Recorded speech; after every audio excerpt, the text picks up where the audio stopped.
Quite a very important session here. It's all about giving solidarity to those women really at the cold face of so many conflicts. You're talking about South Sudan, Sudan itself, the eastern part of DRC, the current situation in Gaza, but also those women as well in Ukraine. But of course, joining us now to really look at this matter is the Norwegian ambassador here in South Africa, Ambassador Saether. So once again, sir, thank you so much indeed for your time. And you know, for Europe, the issue of Ukraine, I mean, how it's changed the peace architecture in Europe. I would imagine as well, this is an issue that is very close to your heart as well.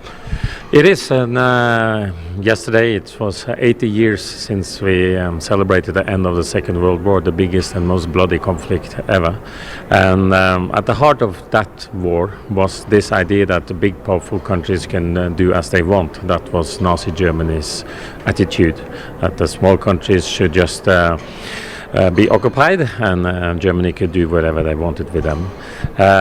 So of course today Germany is a very different country, a close partner of Norway, but when we see what Russia is doing in Ukraine, it takes us back to that period of the 1930s, where you had one country taking bits and pieces of other smaller countries. We are not going to go back there. That attitude of might is right, that the big countries can do what they please, is not acceptable. It was also the same idea that was behind colonialism, and is not acceptable.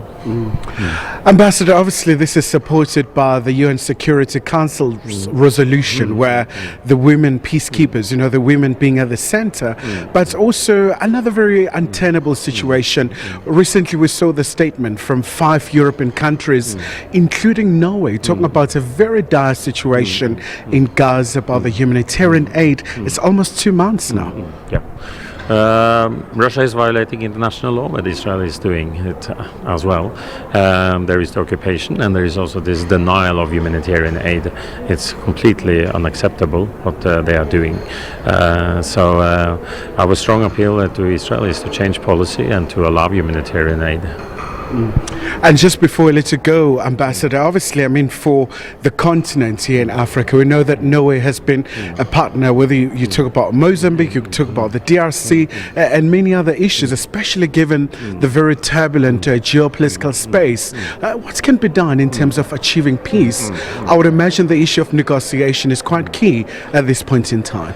Yes, the issue of negotiation is key, but again also on this continent and in fact everywhere in the world, international law must be applied. So outside forces and foreign countries cannot interfere in other countries' affairs, cannot invade other countries. So that's of course a key principle on this continent as well.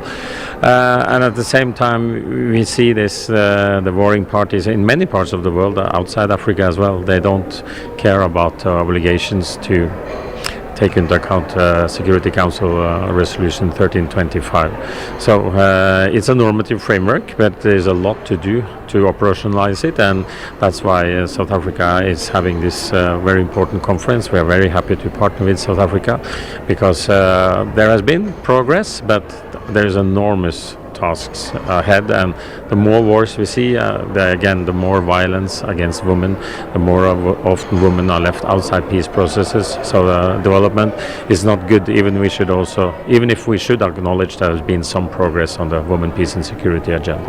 All right, Ambassador, thank you so much indeed for your time. The Norwegian ambassador here in South Africa, Ambassador Saether, really talking about the importance of peacemaking, especially the role played by women, but also talking about a number of conflicts in so many parts of the world. Khayelihle Khumalo, SABC News, Pretoria.